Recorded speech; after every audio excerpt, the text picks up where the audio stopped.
재단과 부산영어방송이 함께합니다.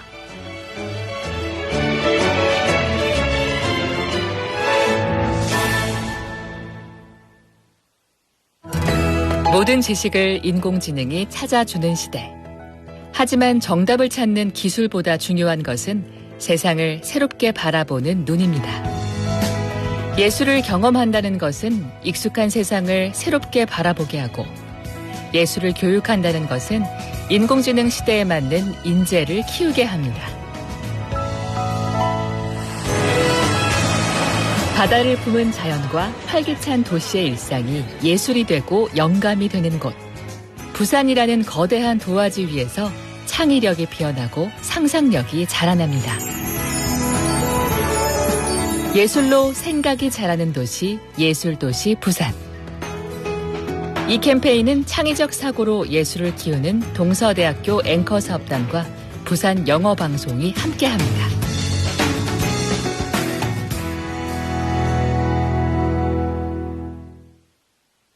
We are the Zero Waste Rangers.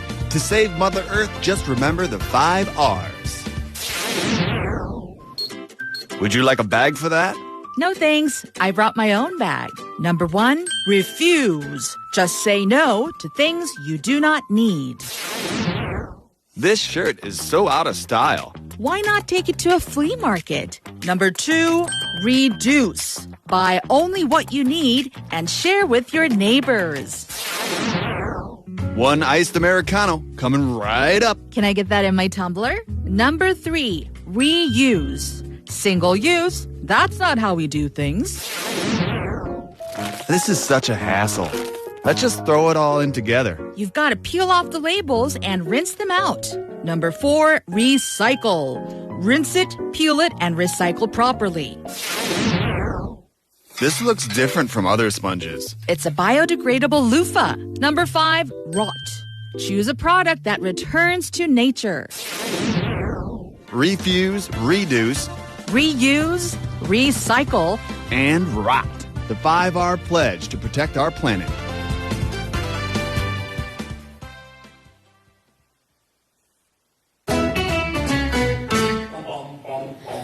Want to be a friend of BFM 부산영어방송? You can chat with BFM through our Kakao Talk service. You can share your messages and photos through Kakao Talk, and you can easily become BFM's Kakao friend by searching BFM through the Find a Friend option.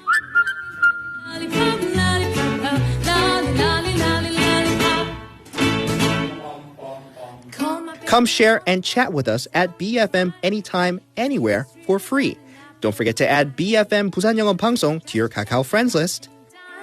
Man, I haven't got a chance. I call 지금 방송 광고라는 부메랑을 던져보세요. 소비자를 향해 정확히 날아가는 광고. 힘차게 돌아가는 경제. 부메랑처럼 다시 기업의 이익으로 되돌아오니까요. 방송 광고, 경제에 큰 힘이 됩니다.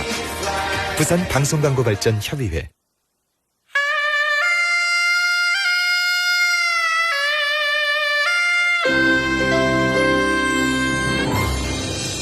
The time is now 7 o'clock.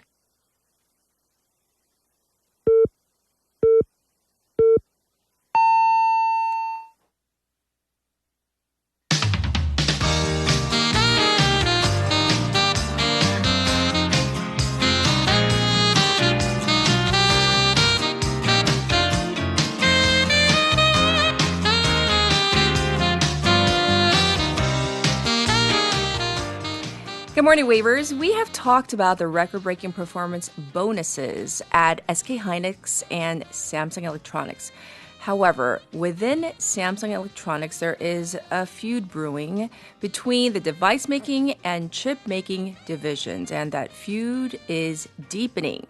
Why? Well, employees in the smartphone and home appliance businesses are upset over a nearly 100-fold compensation gap between them and their counterparts in the chip-making division. So we're talking approximately 6 million won versus up to 600 million won. That is quite the gap, right? Well, union leaders that represent mostly the device-making workers argue that Samsung Electronics was able to grow in the past on their backs, basically, and feel unfairly excluded from performance incentives now that the chip industry is really booming. So, I don't know. What are your thoughts on this? I'm Catherine. This is Morning Wave in Busan on Thursday, July 16th on BEFM, 부산영어방송.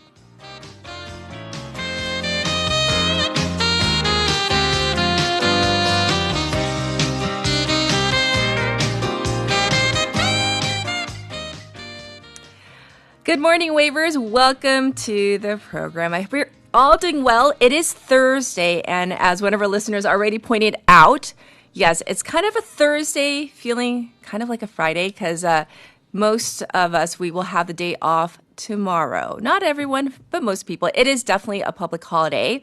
Well, like I said in the opening, the debate is raging on and we'll see what happens. But, you know, it's unfortunate to hear about this happening in one of the biggest companies in the country. Anyhow, I'm going to switch topics because we have to get to our text topic for this Thursday morning. So here we go. This is very much connected to a story from later on of the merchandise or free swag you get from events. Which are your favorites and which do you find less than useful? 자, 행사에서 받는 판촉물이나 기념품. You know, the 항물, 굿즈라고 하죠. 잘 쓰는 것과 손 안 가는 것은.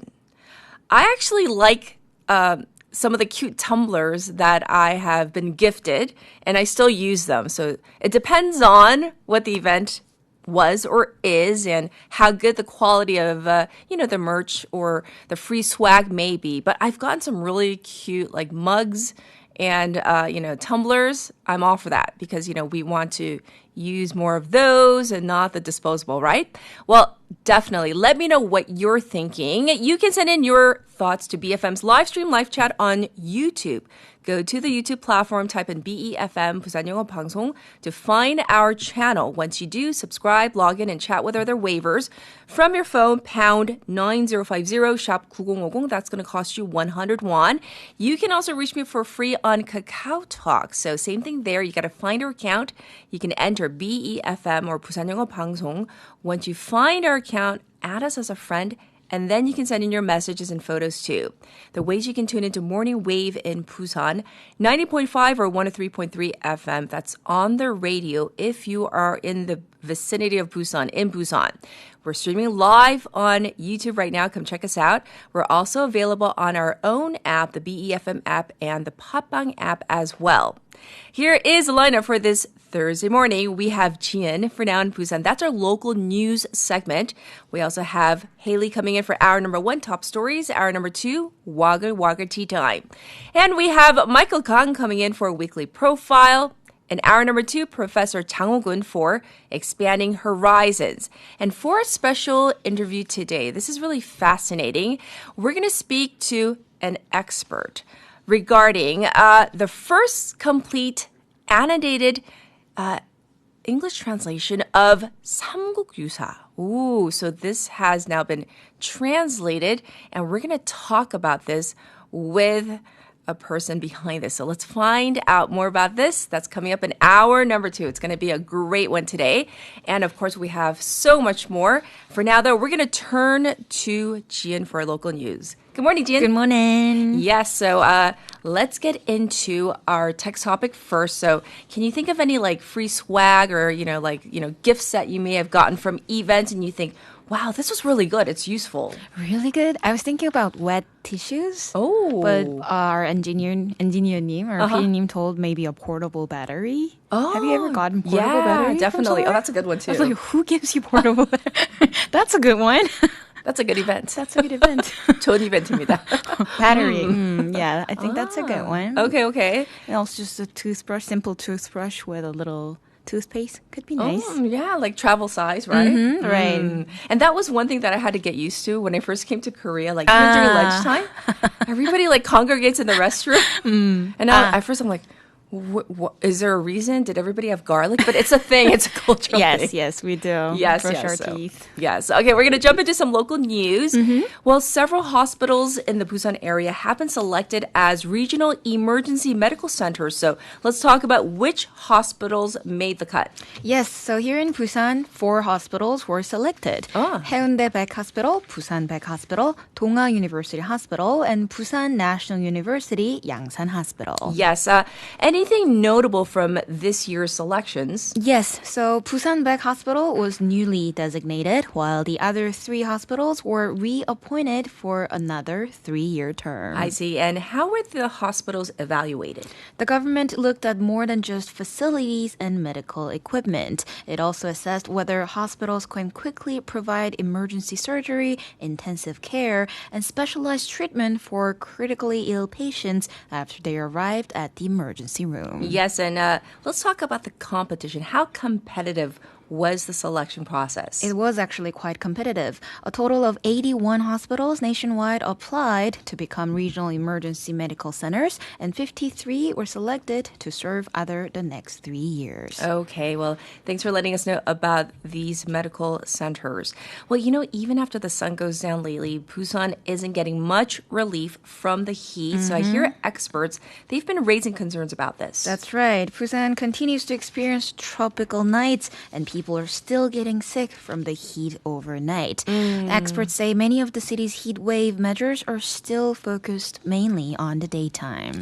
Well, how serious of a problem is this? Busan had reported 18 heat-related illnesses so far this year already. 6 of those happened between 6 p.m. and 6 a.m., and half of those nighttime cases occurred over the first 4 nights of this year's tropical nights. Yes, and why are tropical nights such a concern?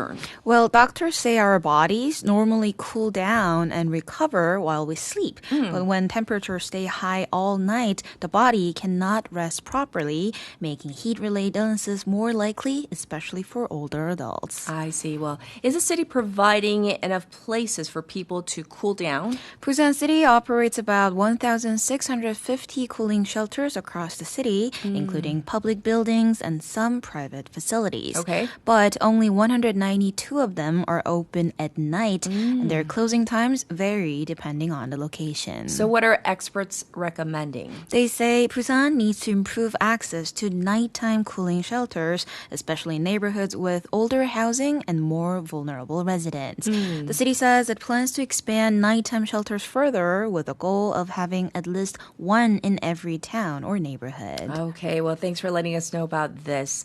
We're going to move on and talk about Busan's City Council that has launched 4 new special committees. So what are they? Yes, the council has created 4 committees focusing on personnel hearings, maritime development, and the new airport, regional cooperation, and business attraction. Yes, and what will the personnel hearing committee do? It will review nominees for the heads of city-funded organizations, examining their qualifications, ethics, and ability to carry out their duties. And what about the maritime and airport committee? That committee will support the development of the maritime industry and the construction of Gadokdo New Airport. It also hopes to attract more marine-related organizations and businesses to Busan. Yes, and is there also a committee for regional cooperation? Yes, a regional development committee will work on strengthening cooperation between Busan, Ulsan, and Gyeongnam province to promote growth across the southeastern region. Yes, and then let's go over the final committee. What is it responsible for? The Business Attraction and Industrial Complex Committee will focus on bringing more companies and public institutions to Busan while helping modernize existing industrial complexes and develop new high-tech industrial parks. So thanks for going over all the committees of the Busan City Council. Well, next up, let's talk about this. A very close local election race in Busan is getting a recount. That's so this is right. important. What happened?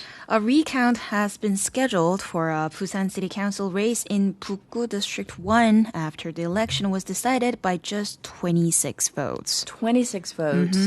Why is the recount taking place, though? The Democratic Party candidate Moon Young-nam filed an election challenge, and he argues that there should be a closer review of ballots that were ruled invalid and says the number of invalid votes was unusually high compared to other districts. How close were the original results? The People Power Party candidate Kang Young-do won with 19,351 votes, while Moon received 19,325 votes, a difference of just 26 votes. Yes, and when and how will this recount be carried out? So the recount is scheduled for next Thursday, July 23rd. Officials will examine each ballot by hand rather than using counting machines. The candidate who requested the recount is responsible for the cost, so Moon Young-nam candidate will have to pay for it. Okay, well, we'll give our listeners updates on this after we get the results. Next, Busan's latest employment figures are out. How did the job market perform in June? Busan's overall employment rate was 59% in June, the same as a year ago. However, the number of people with jobs fell slightly, down by about 7,000 compared to last June. Were there any positive signs? Yes, the employment rate for people aged 15 to 64 rose to 68.9%, up 0.4 percentage points from a year earlier. Well, let's talk about some industries. Which industries saw the biggest changes? Manufacturing added about 7,000 jobs, but employment in construction, infrastructure, and other sectors declined by around 17,000. Well, on the flip side, what about unemployment? The unemployment rate fell to 2.2% in June, down 0.4 percentage points from a year earlier. Okay. The number of unemployed people also dropped by about 7,000. And how did the second quarter look overall? Overall, the broader picture was a bit weaker. Busan's second quarter employment rate slipped slightly from last year, and the total number of employed people also declined, while the unemployment rate remained unchanged at 2.5%. All right. So once again, those are the latest in terms of employment. Thank you so much for all the local news. We'll check in with you tomorrow. Thank you. Everybody, this was Jian. I'll be back with your traffic and weather.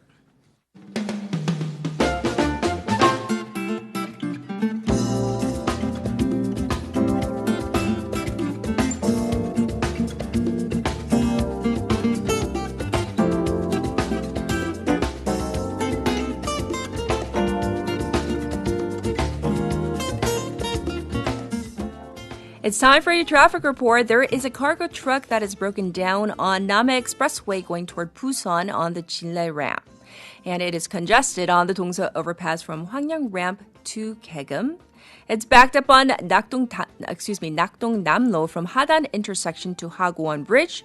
It's also looking slow on Luno Samsungdaedo from Myeongji Underpass to Shino Bridge. It's currently 27 degrees Celsius here in Busan under partially cloudy skies. The daytime high will go up to 33 degrees. Busan is under a heat wave advisory and a tropical night advisory as well. Across the nation, the heat wave is still lingering over the country with high humidity, putting the real field temperatures at over 30 degrees Celsius across most of the country. Rain is forecast for Jeolla and Jeju, expanding to Chungcheong and Gyeongnam areas by nighttime. This was your traffic and weather.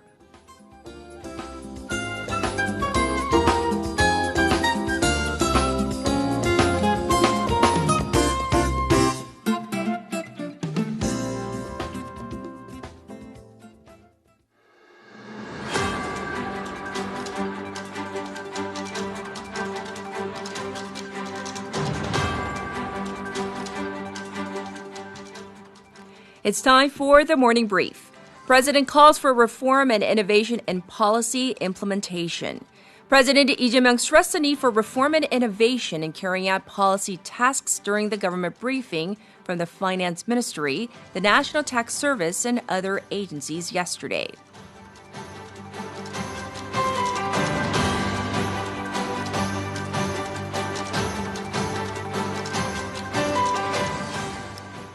Police raid Cheongju City Councilor's offices over alleged sexual abuse of minor. police said they have raided the offices of a People Power Party city councilor from Cheongju suspected of sexually abusing a minor.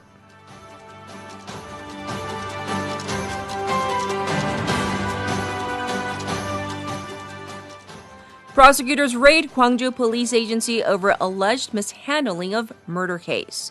The Gwangju District Prosecutor's Office conducted a search and seizure of the Gwangju Metropolitan Police Agency as part of a probe into allegations that police officers destroyed evidence and leaked investigative information in the Jang Yoon-gi murder case.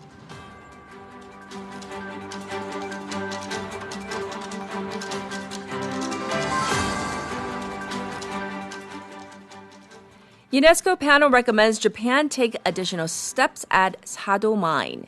UNESCO's World Heritage Committee has recommended that Japan take further steps to adequately reflect the whole history of the Sado Mine site linked to the wartime mobilization of Korean laborers.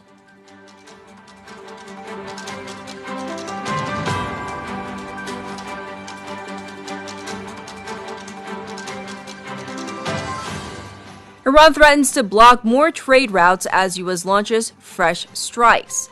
Iran's Islamic Revolutionary Guard Corps said that the Strait of Hormuz would remain closed and that it would block further trading routes in the region as the U.S. launched new strikes on military targets. This was the Morning Brief.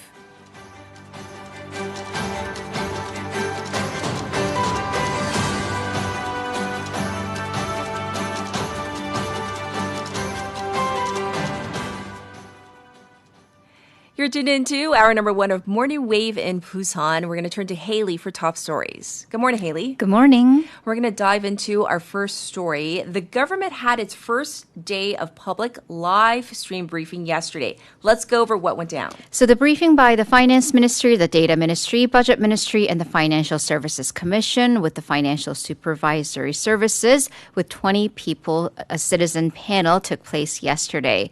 So President Lee Jae-myung directed the Korea Exchange Chair Jung Eun-bo to come up with measures to deal with these issues that have stemmed from the so-called single stock leverage ETFs or the exchange traded funds.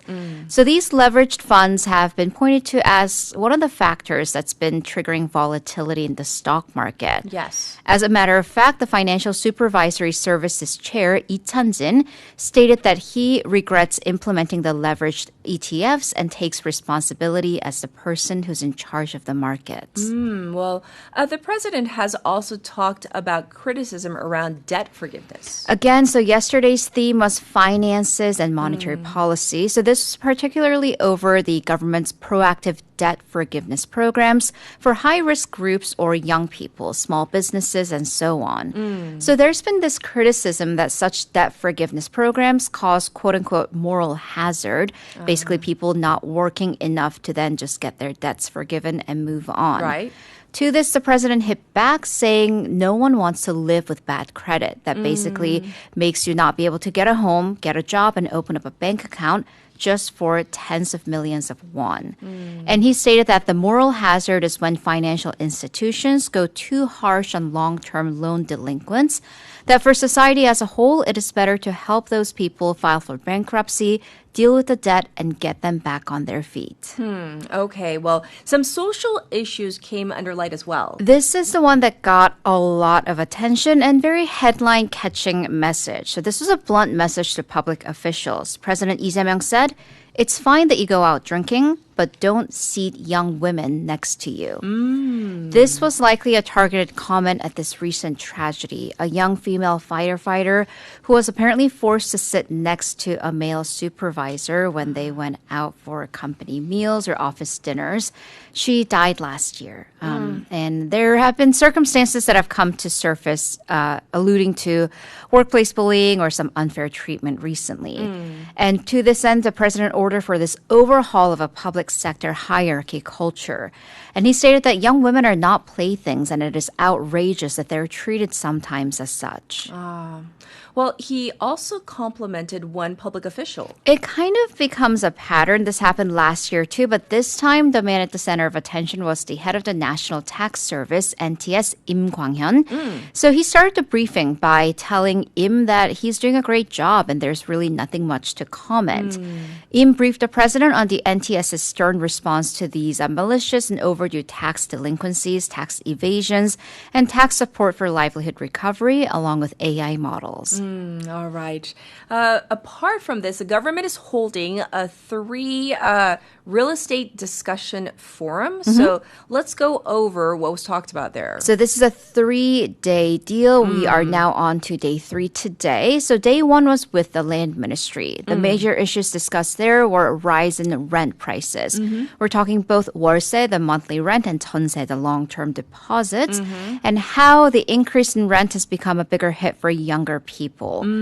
Also, there were calls for an expansion of lower-cost housing supply as well as public housing, expanding that to up to 50% of the entire home supplies. Yes. For private homes, those who are looking for redevelopment, they pointed to loan regulations that are putting a stop to them basically be able to move homes out of the soon-to-be redeveloped apartments. Yes. And Seoul Mayor Oh Se-hun, to that end, held a separate press conference and said that he proposed easing such regulations to the government. Yes, and yesterday was actually day 2, right? Yesterday's sessions were with the Financial Services Commission, naturally talking about mortgages and loans. Tomorrow, or rather today, it will be with the Ministry of Finance and Economy, and they'll be discussing taxation. So the points that are discussed here with the general public, they will go up to the larger discussion hosted by the president next week. All right.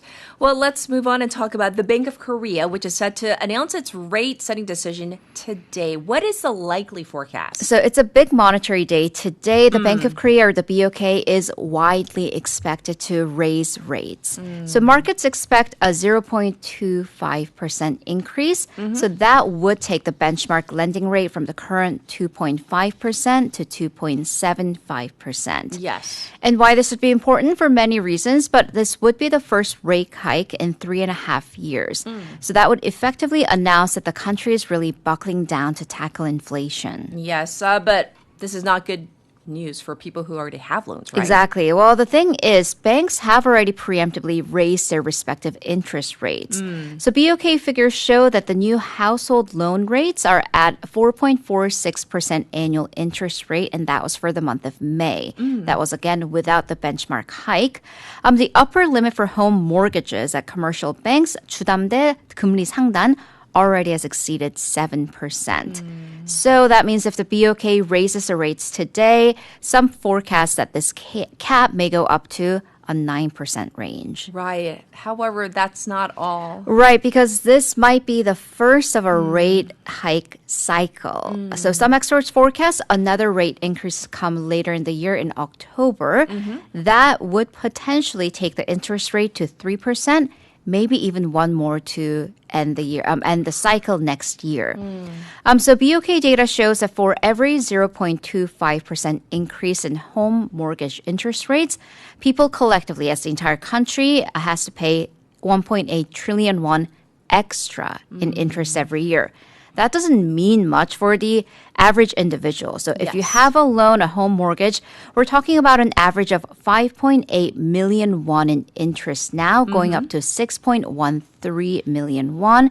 So you'd be paying about 30만 won extra per year. Okay, but again, that's on average. Right, so this will be a bigger hit for people who have multiple loans or you have low credit, therefore higher interest rates. Sure. So lawmaker Lee Jong-uk of the People Power Party, who released these figures, said that we are going into a rate hike cycle and the country needs to closely check over those who do have these higher risks of defaulting on such loans.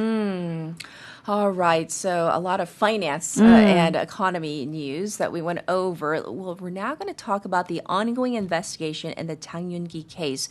where the prosecution raided. they are looking into the Gwangju Metropolitan Police, right? So the Gwangju Regional Prosecution yesterday morning conducted a search and seizure of the Gwangju Metropolitan Police Agency. And they said that they've secured documents from especially high-ranking officials and detectives who were leading the murder investigation. Yes. That's, of course, been taken away from them because police face allegations that they basically went easy on Chang, including allegedly not securing cable ties that were found in his car when he attempted to seemingly kidnap the victim. Right. Also not securing the damaged real doll or the sex doll.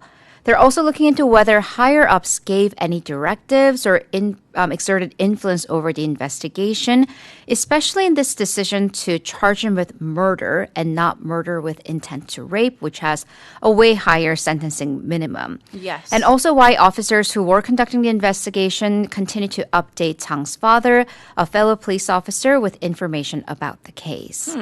Well, actually, the police itself assessed that the officers involved conducted a lax investigation. And this was made by the National Police Office of Investigation. They have a special team looking into the Gwangju police response. Yes. They held a briefing yesterday to update the public on what it's found so far.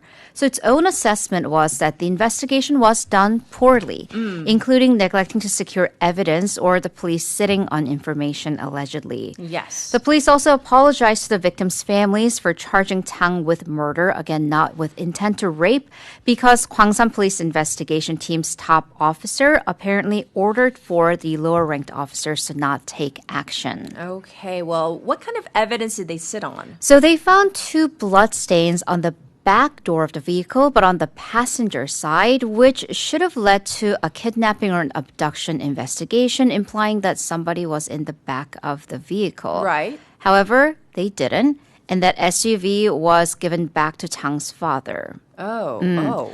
And also there was a CCTV footage and a report that analyzed that the back door of the vehicle seems to have been left open. That report was deleted, apparently, and corrected to it's unclear whether the door was open, and that's the report that went up to the prosecution. So I'm sure more will come out from this story. It's like an onion. We're going to continue to cover it. It's an important story. All right, so we're going to just talk about something completely different. We've been having a fairly dry, rainy season here in Busan, but the capital area and other parts of the country have been seeing quite a bit of heavy rain this week. In recent years, one of the big safety concerns has been with these underpasses. So underpasses or 지하차도. So because they can flood in heavy rain very quickly, sometimes to fatal results. For example, back in 2020 here in Busan in Choryang, of course, there was that 2023 tragedy with the Osong underpass that killed 14 people. In fact, yesterday was the 3rd anniversary of that tragedy. Yes, but didn't the country set off to put these systems into place that would automatically shut down these underpasses during, risk of flooding? They did, and it was a whole big deal, but there are apparently 52 spots across the country that still don't have these systems. This is according to the Interior Ministry data released by PPP lawmaker Park Chun-tae. So overall in the country, there are 1,097 underpasses, but 564 of them are near streams or rivers. So they have these higher risks of flooding. Or they're shaped kind of in a sloped down manner, so they must have bars or structures that can block entry during flooding. However, as I said, 52 of them are without such structures. I'm assuming and I'm hoping that local governments are working on them. They are. So most of them, 45 of them, will finish construction by next year. However, 3 of them are in areas that are apparently undergoing road construction or plans to do so. So it's unclear when they'll be completed. One set to be completed by 2029 in 3 years. It seems far off. Yes. And even with those that have structures, 29 of them are not automated because they apparently don't have these water level detection sensors that would detect a flood and automatically shut down the underpass. Yes. So what happens for these non-automated underpasses? So then they're then they're manual. The official who's in charge, then they have to monitor the CCTV. And if it seems that the water level is at a certain point, then they automatically press the button or the lever to shut down the system. Yes. There are also 38 spots without drainage pumps. The thing is, so these drainage pumps and the automated sensors are not mandatory, but experts say that it's basically a whole package deal to make safer shutdown systems. Yes. As for the government, the Interior Ministry said that they are working on these on a priority or higher risk basis, but they will also provide more funding and support for local governments to expedite the processes. Yes. Also, President Lee Jae-myung yesterday sent his remarks of condolences to the event that marked the third-year anniversary of the underpass tragedy, saying that we must never forget the tragedy and the government must take responsibility and make preparations to the point that it might seem excessive. Right. Well, thank you for reporting on this. We're going to now turn to some international news. Let's get the latest from the whole U.S.-Iran situation. We are now on day 5 of renewed strikes and strikes being exchanged. So the United States renewed its strikes over Iranian targets, and U.S. President Donald Trump warned that Iran must better behave. The U.S. blockade of Iranian ports has begun. It's been in effect for a day, and President Trump is again threatening to expand these strikes next week. Also, U.S. Central Command, or CENTCOM, issued a statement announcing the strikes took place during daylight hours, and it's been quite different from its pattern of overnight strikes. Yes. CENTCOM stated that the strikes were designed to further degrade military capabilities of Iranian forces that have been used to attack commercial shipping in the Strait of Hormuz. Right. So that's from the U.S. What about Iran? How has Iran responded? So Iran has been hitting U.S. targets across the Middle East, but also it's threatening to halt all energy exports from the Middle East. Yes. Also, Iran's top negotiator, Mohammad Bagher Ghalibaf, said that if Iran did not benefit from the Memorandum of Understanding with the U.S., then it has no reason to adhere to such an understanding. Also, an Iranian army vowed a decisive response after 7 people were reported killed in a U.S. strike on a military base. Overall, its government is reporting that more than 30 people have been killed in the recent bout of strikes. Well, of course, the biggest news internationally still will continue to follow. Thank you for all the top stories, and we'll check in with you in hour number 2. Thank you, Haley. See you in a bit. Well, we are ready for our first song break, so here it is, The Great Escape by Boys Like Girls.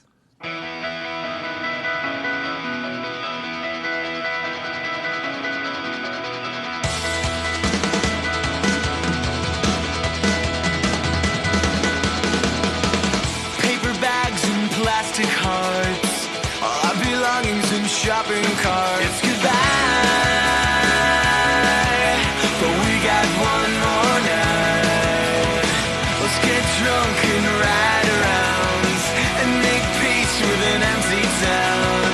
We can make it right. Throw it away, forget yesterday. We'll make the great escape. We won't hear a word they say. They don't know us anyway. Watch it burn, let it die, 'cause we are finally free tonight.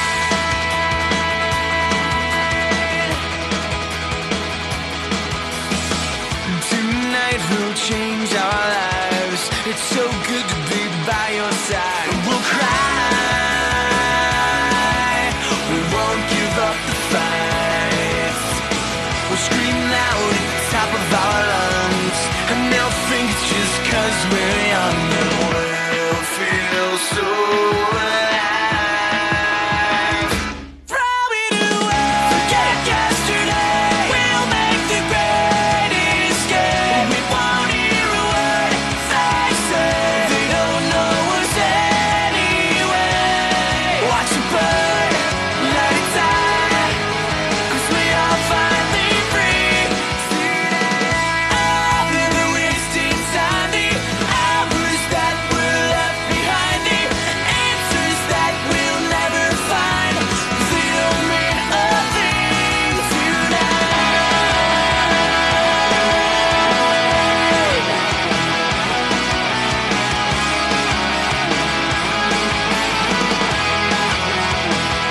Throw it away, forget yesterday. We'll make the great escape. We won't hear a word they say. They don't know us anyway.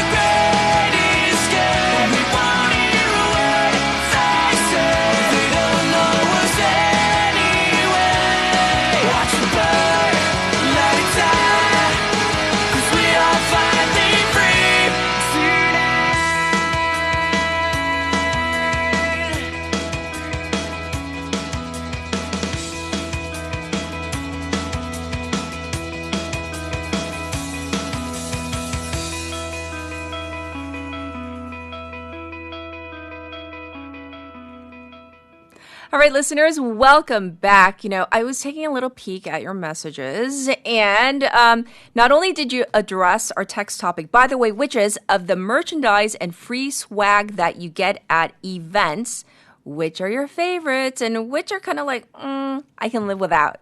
So looking at some of your responses, people have mentioned the toothpaste set, like Jian mentioned earlier.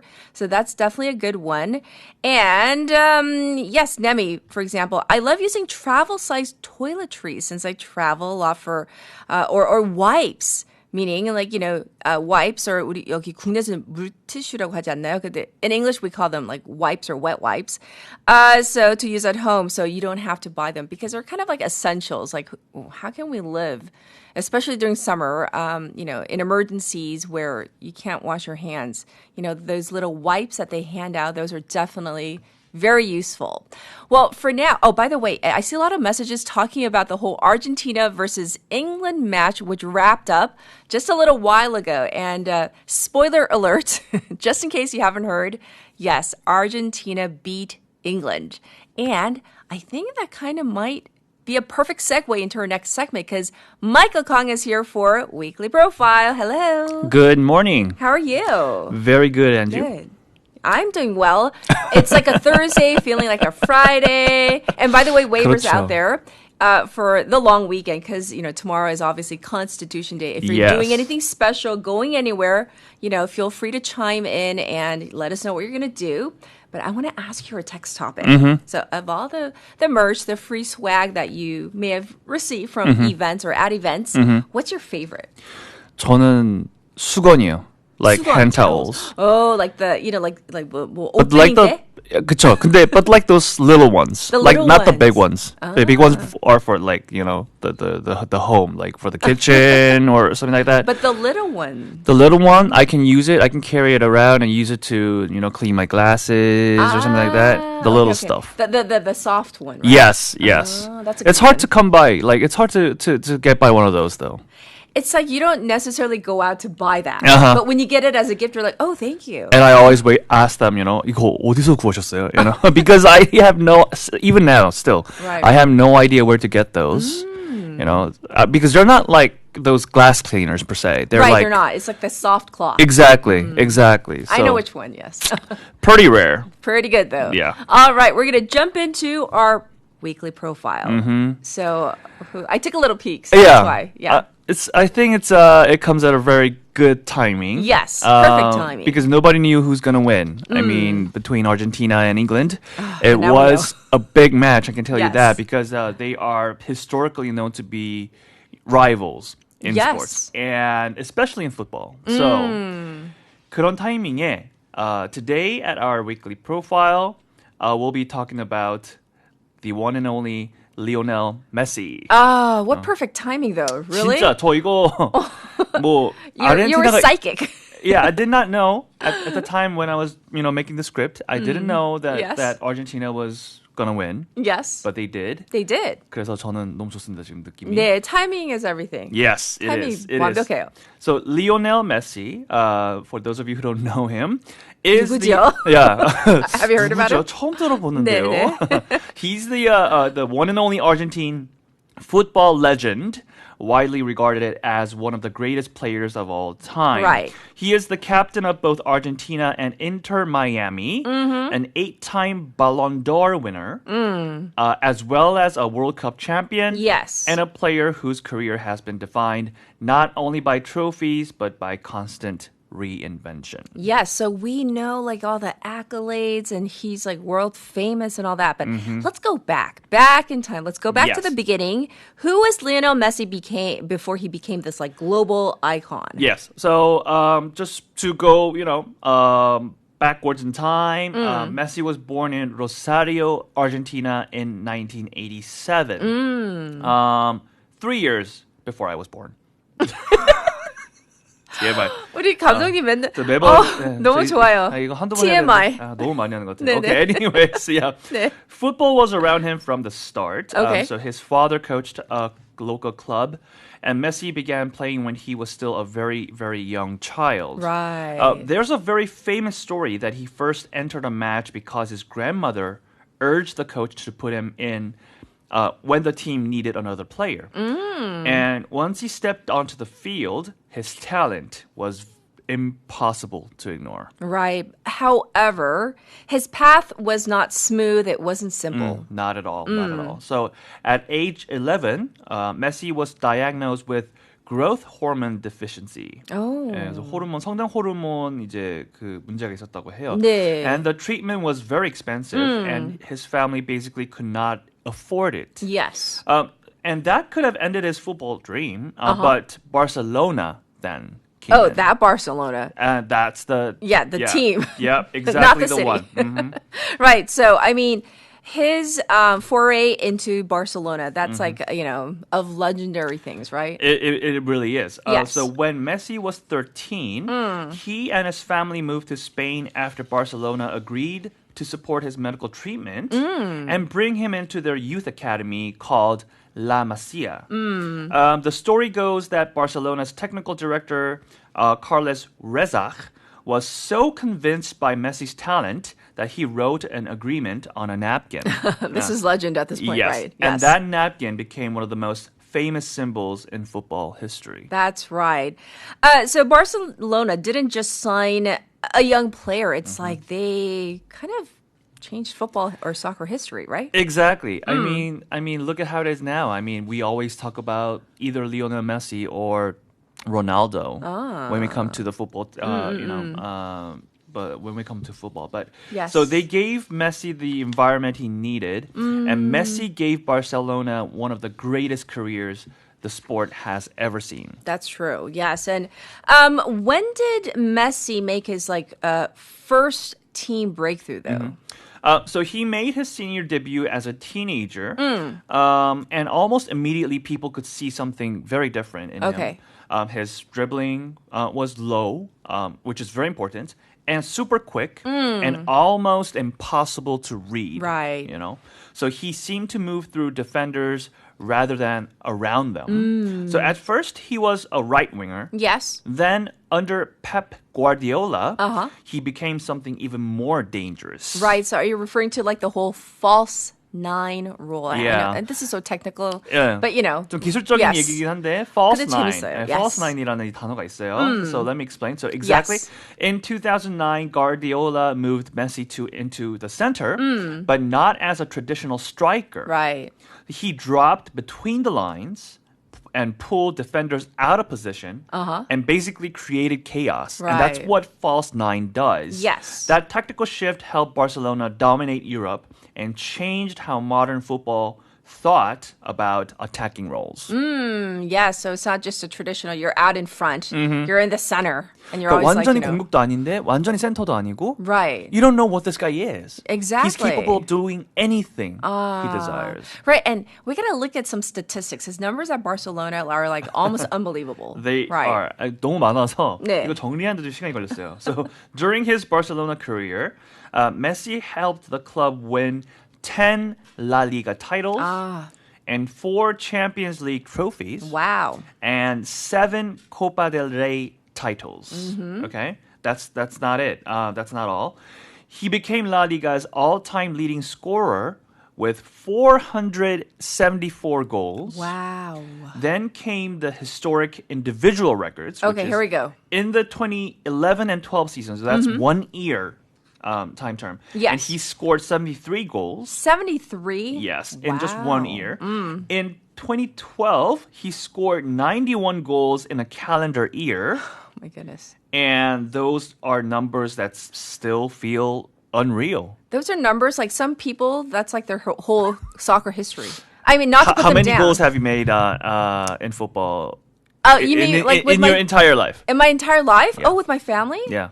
20. Okay, that's a lot. Because I remember, I keep track of my goals. Oh, you I can, do? Because I can count it with my bare hands. 7 goals, I think. So, You're 7. 7살, 9살. No, because like my family, or everybody knows, we're a family of 5. So one person always kind of sits out, and it's always 2-on-2. Right. But it's like so much fun. We're so competitive. And you're the striker. You're the false 9. Sometimes I'm the goalkeeper. And then, okay. Sometimes I am. Okay. And then so you're sometimes the false goalkeeper. I'm a false goalkeeper. And then sometimes we switch blows roles. my mind. Wow.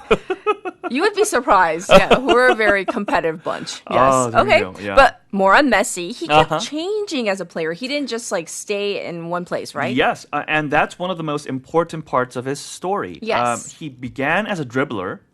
Then, as we just said, he became a false 9. Yes. Later, as other legendary players like Xavi and Iniesta left Barcelona, he became more of a playmaker. Right. Almost the entire creative engine of the team. So he wasn't just scoring goals, he was now creating the game itself. Like today. Yes. I mean, with the assists. And just like a playmaker, right? Yes. And so for a long time, though, his Argentina story was more painful as like 국대 of Argentina, right?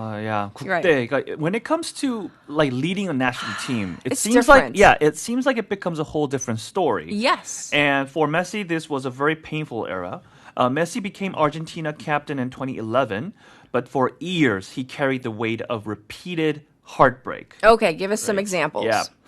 Argentina lost the 2014 World Cup final to Germany. Then they lost the 2015 Copa America final and the 2016 Copa America final, both to Chile. And after the 2016 defeat, Messi briefly quit the national team. Oh, but thank goodness it was brief. Because he came back. 그렇죠. Obviously. 근데 정말 2016년, I don't know if you've watched it, but right after the 2016 Copa America, I do remember Messi just breaking down and like at that time, like everyone thought, oh, Messi might be retiring. Is he done? Yeah, is he done with it? Right. With this? And it wouldn't be a surprise if he left. But that was 10 years ago. That was 10 years ago, gosh. and he did come back. Yes. And when he returned, he seemed a little bit different. Not in a bad way, but in a very good way. Okay. So he was more vocal. He was more determined, more comfortable with the burden of leadership. And then what happened? Yes.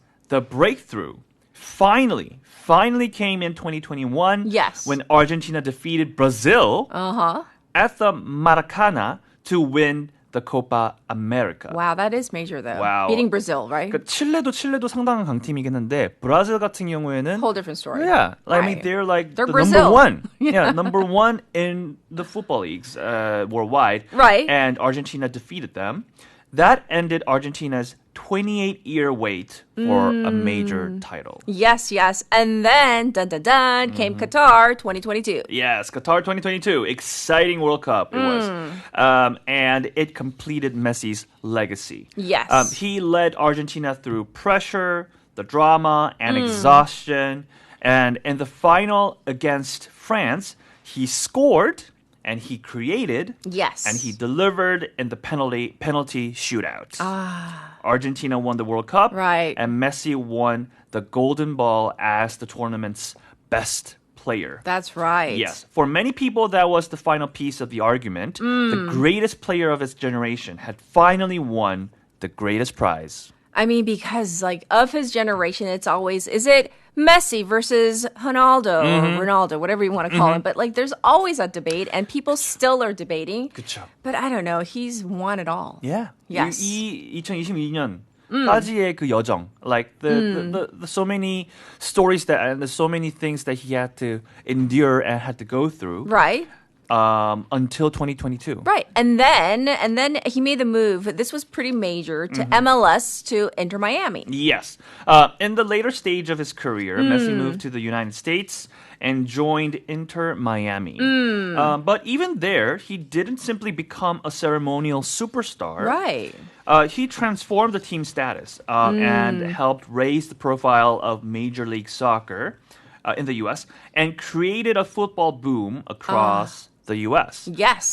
His influence went far beyond the pitch. Right, and so he was recognized beyond football or soccer, definitely, right? Exactly. I mean, it's one thing that I'm pretty sure all the football fans, especially Inter Miami fans, they I can only imagine their excitement when they first heard that Messi was coming. Right. It was huge. Yeah, it must have been quite a scene. Yes. But not only that, he became the first footballer and first non-American to be named Time Athlete of the Year and later received the Presidential Medal of Freedom. Yes. That shows how Messi's influence had become cultural, not just sport.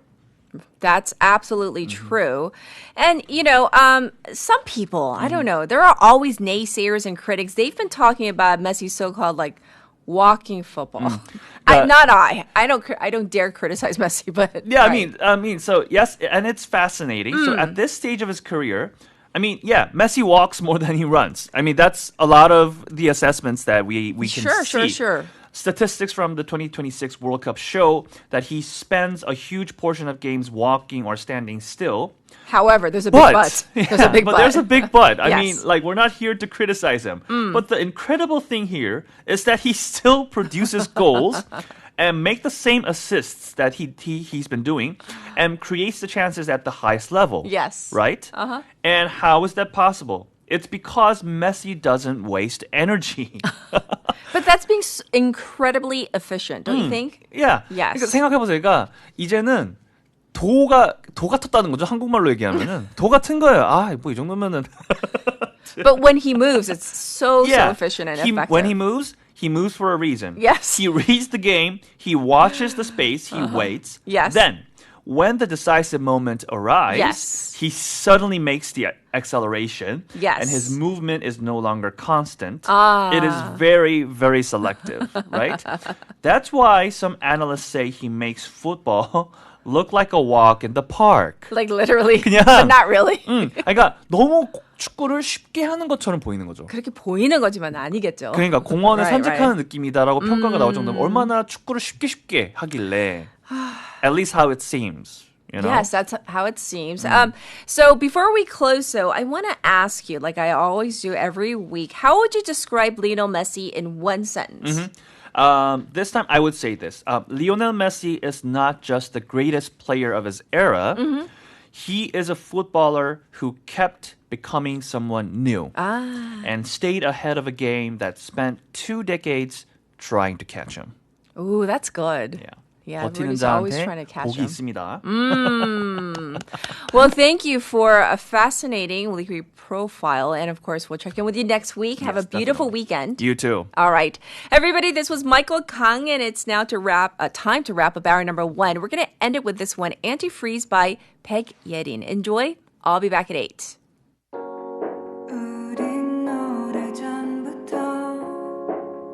어쩔 수 없는 거였어 우주 속을 홀로 떠돌며 많이 외로워하다가 어느 순간 태양과 달이 겹치게 될 때면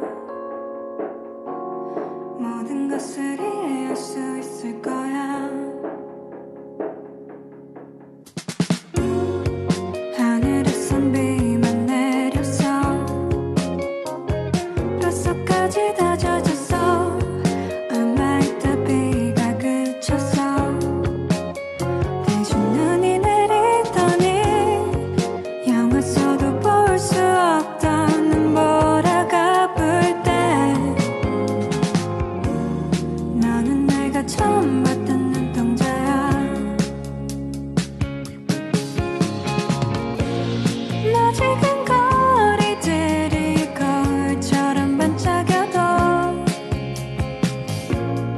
네가 건네주는 커피 위에 살얼음이 터져 우리 둘은 멀어붙지 않을 거야 바닷속의 모래까지 녹일 거야 춤을 추며 절망이랑 싸울 거야 얼어붙은 아스팔트 도시 위로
Hi, Professor. This is Catherine. Can you hear me? Hi, good morning. This is Remco. Hi, I yes. can hear you fine. Okay, so we're going to do an audio check. Can you give us your full name, please? Yeah, my name is Remco Brucker. Okay, great. And what's going to happen is that at the top of the hour, I have a short news segment. It goes for about 4 minutes. And then 4 minutes past the hour, we're going to dive straight into the special interview. Before I let you go, can you do me a favor? We're working on the optics. Can you sit slightly away from the camera and then lower the angle of the camera just a little bit? Okay. Is this better? Yes, it's better. Everything looks good. And can you count from 1 to 5? We're going to do a final audio check. 1, 2, 3, 4, 5. Yes. Okay, we're good to go. So once again, if you can mute your mic, Okay, great. and then right before the interview, our producer, she's going to remind you to unmute your mic, and we're good to go. Okay? Yeah, okay, we'll do. Okay, thank you. 서대학교 앵커 사업단과 부산 영어방송이 함께합니다.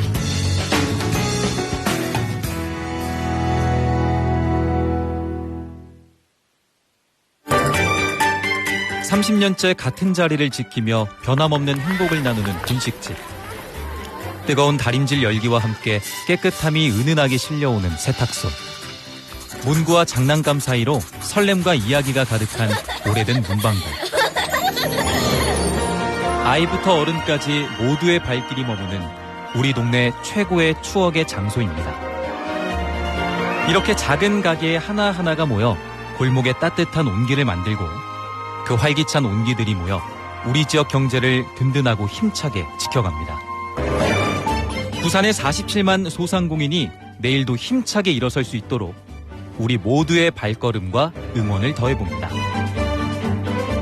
이 캠페인은 지역을 지키는 소상공인을 응원하는 은행, B&K 부산은행과 부산영어방송이 함께합니다.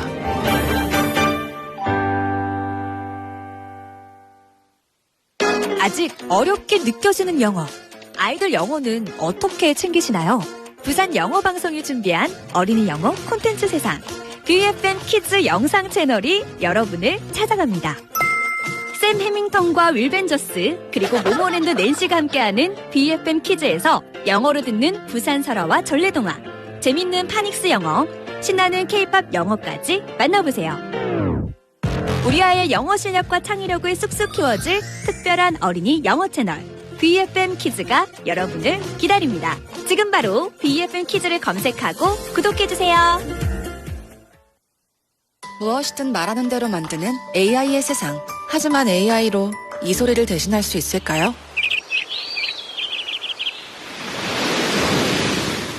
이토록 푸른 자연의 소리. 우리의 행동으로 대한민국의 푸른 자연을 지켜주세요. 공익광고협의회.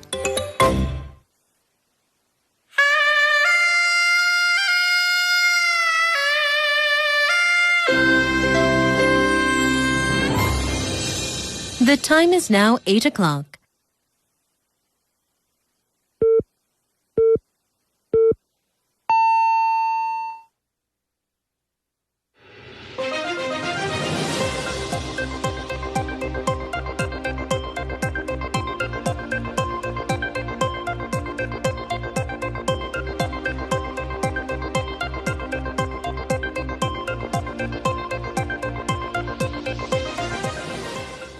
It's time for 8 o'clock Spotlight News. President calls for reform and innovation in policy implementation. President Lee Jae-myung stressed the need for reform and innovation in carrying out policy tasks during the government briefing from the Finance Ministry, the National Tax Service, and other agencies yesterday. The president particularly called for bold measures in collecting overdue taxes, including temporarily hiring additional personnel. He also called for prompt complementary measures regarding recently introduced single stock leverage exchange traded funds ETFs, which have been blamed for the heightened volatility in the stock market.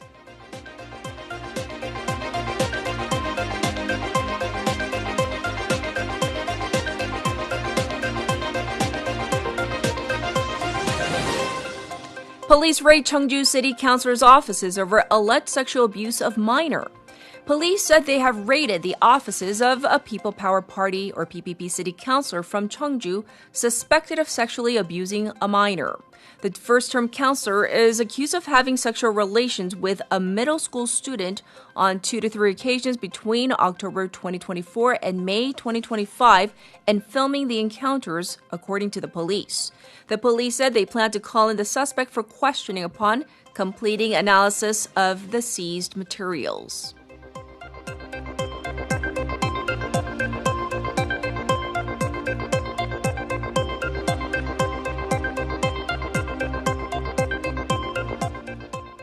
Prosecutors raid Gwangju Police Agency over alleged mishandling of murder case.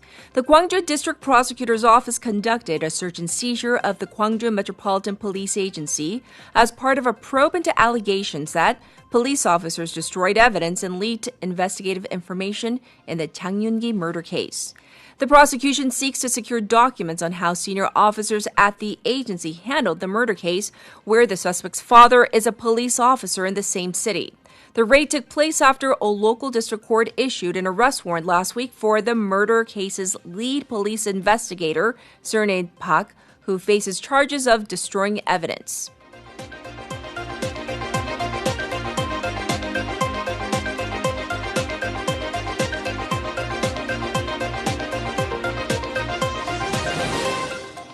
UNESCO panel recommends Japan take additional steps at Sado Mine.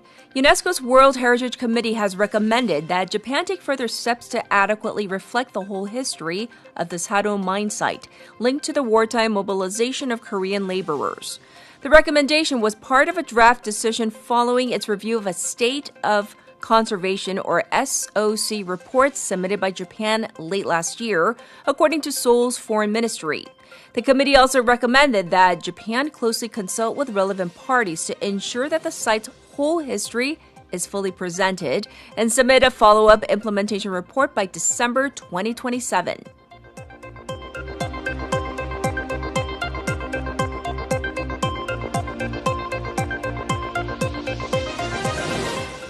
Iran threatens to block more trade routes as U.S. launches fresh strikes.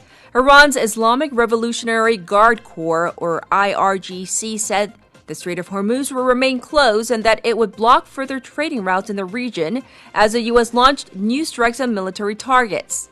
The U.S. Military Central Command, known as CENTCOM, said that it had struck Iran during daylight hours on top of overnight strikes in an effort to keep the strait open. The renewed attacks have also triggered a sharp rise in oil prices as tanker traffic through the strait has virtually stalled. And this was Spotlight News.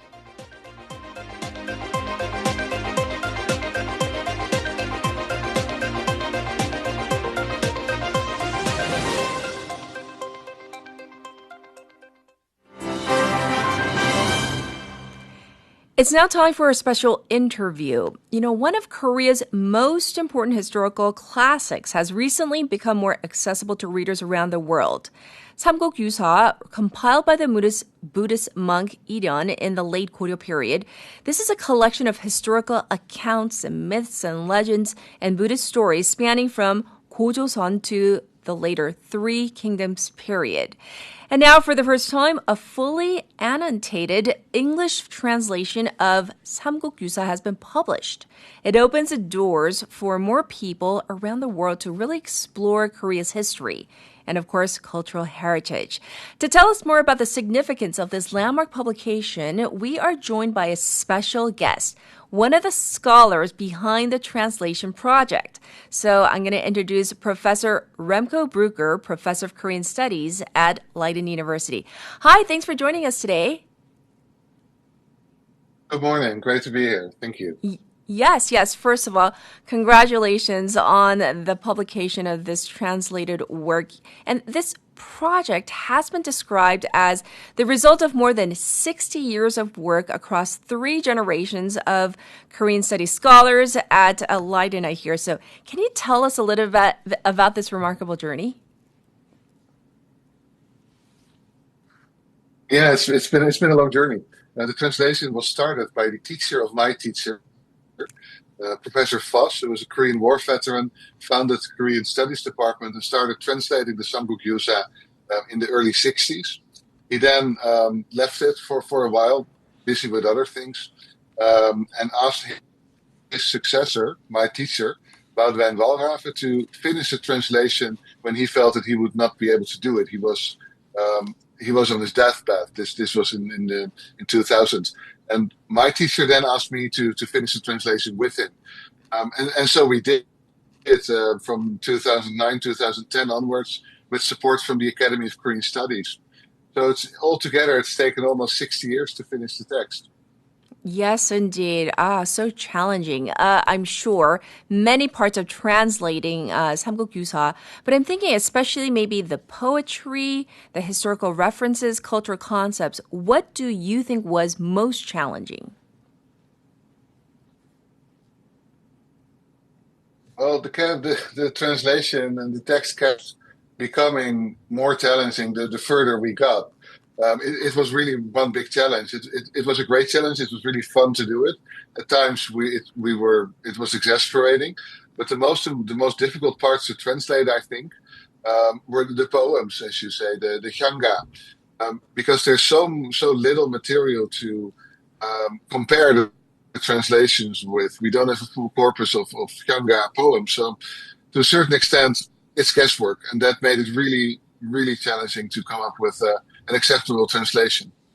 I'm sure. And can you remember the day when you realized that the translation was like basically complete? I just want to get your personal thoughts and your reaction to what that feeling might have been like.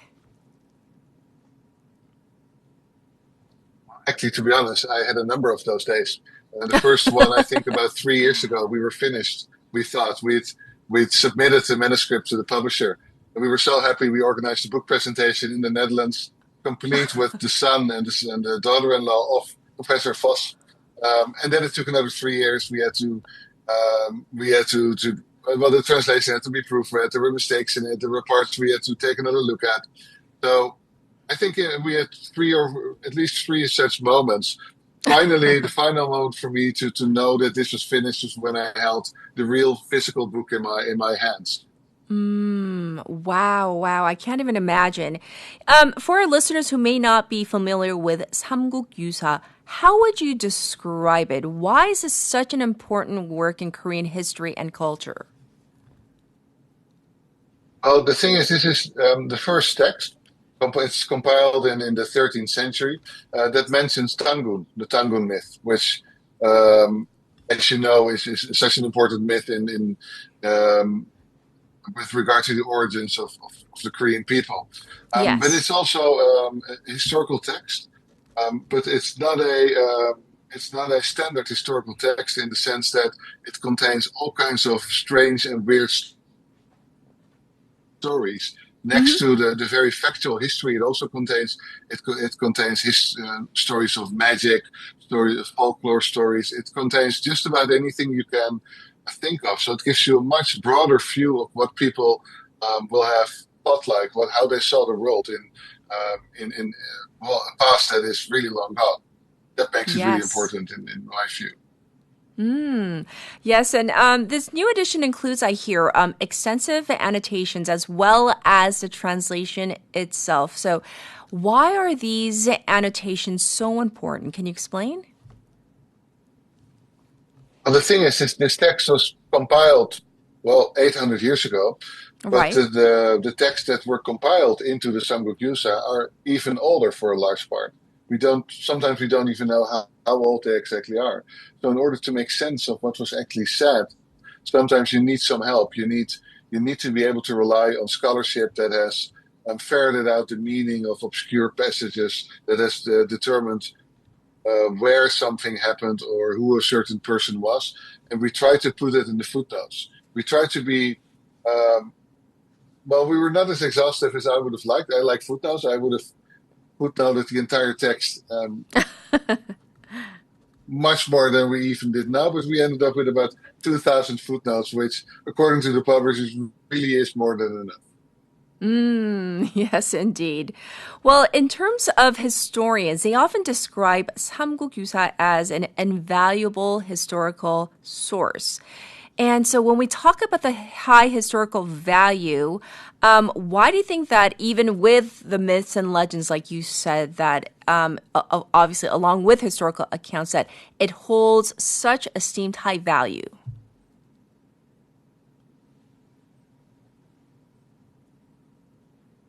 Well, because it does many things at the same time.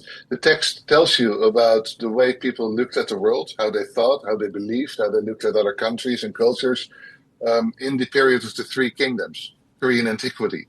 At the same time, it also tells you how people in the Goryeo period, so the Korean Middle Ages really, looked at the Three Kingdoms.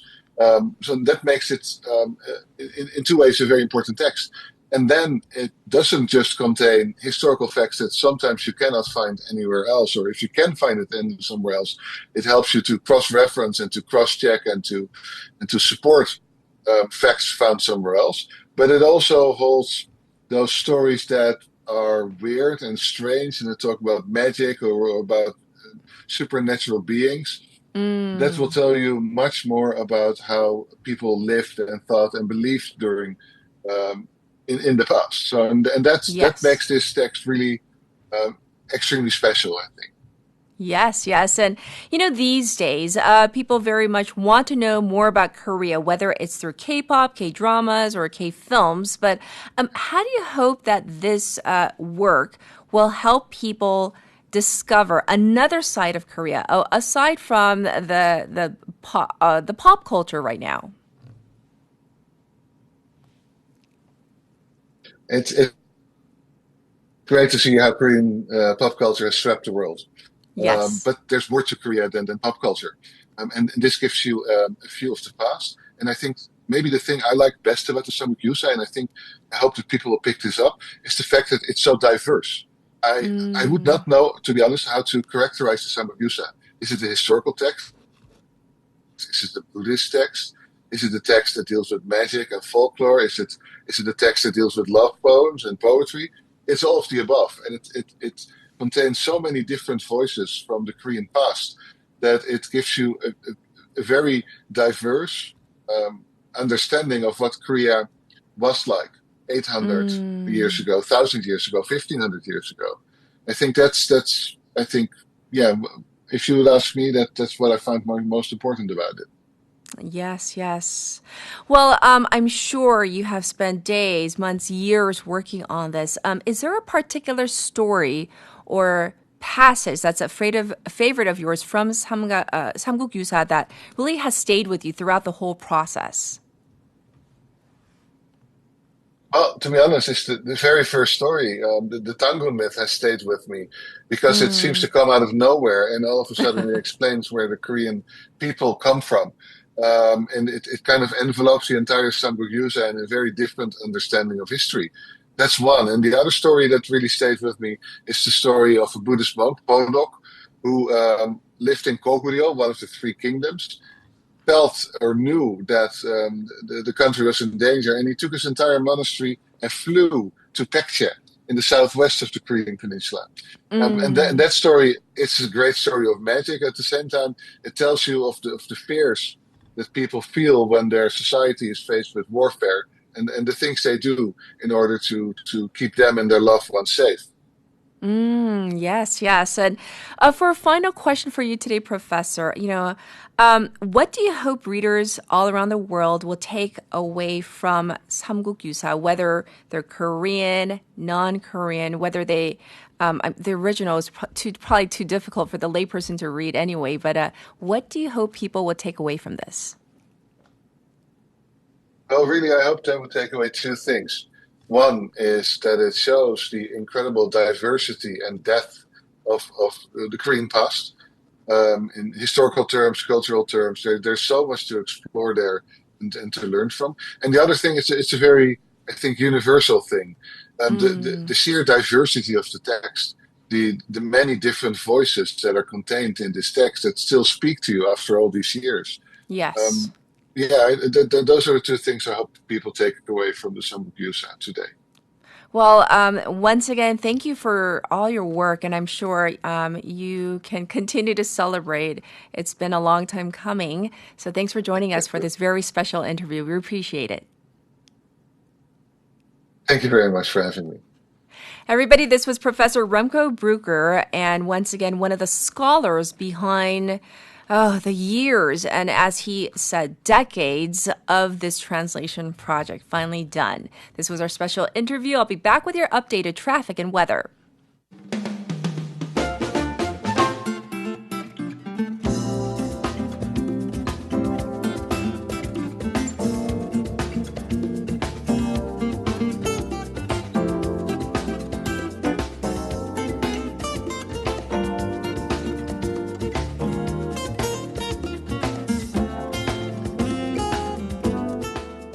Here's your updated traffic report. There is an accident on Yeonsuro from Mangmi intersection to Mangmi Goge right past the intersection. There's congestion on Chunuldaero from Minam to Daeseong intersection. It's backed up on Byeonglo from Wondong ramp to Suyong tunnel, and again from Daeyeon ramp to Gwangan tunnel. It's slow on Jungangdaero from Songgong three-way intersection to Samjeon intersection. It's currently 28 degrees Celsius here in Busan under partially cloudy skies. The daytime high will go up to 33 today. Busan is under a heat wave advisory and a tropical night advisory. Across the nation, the heat wave is still lingering, with high humidity putting the real field temperatures at over 30 degrees across most of the nation. Rain forecast for Jeolla and Jeju expanding to Chungcheong and the Gyeongnam areas by nighttime. This was your traffic and weather.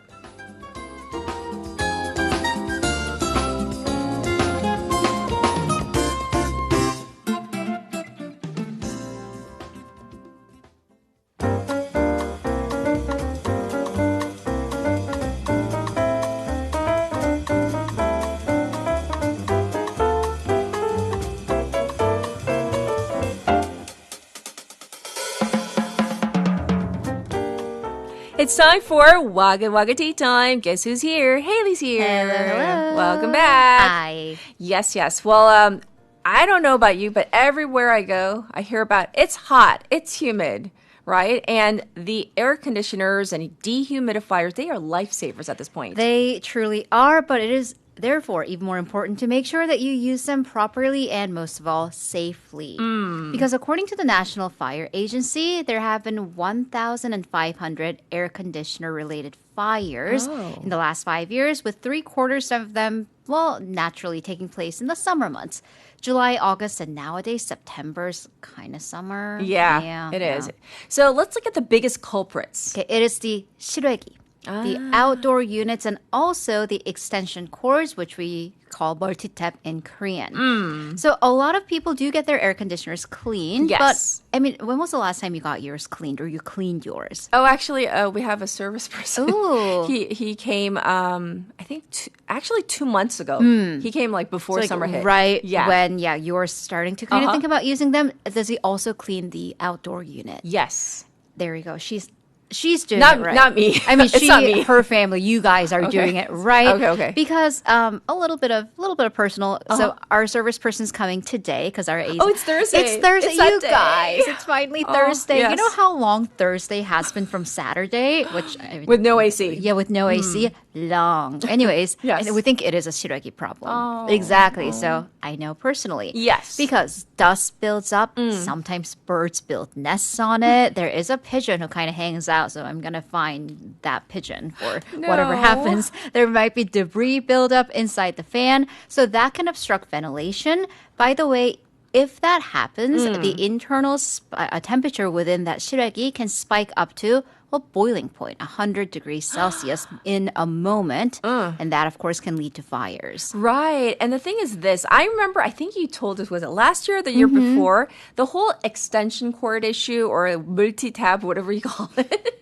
I mean, that's also important too, though. Hugely important Yes. to not use extension cords for ACs. And also, the thing about last year was like we learned that amazingly, multi-tabs have like an expiration date of a year. Who knew? I'm like, wait, they don't last forever? That's what I thought. What do you mean? So compare that to your 선풍기, an electronic fan. Right. Air conditioners naturally use up a lot more power, 30 times more power. So you should not be plugging an AC into a outlet extension cord because that can overload the cord, thus fires.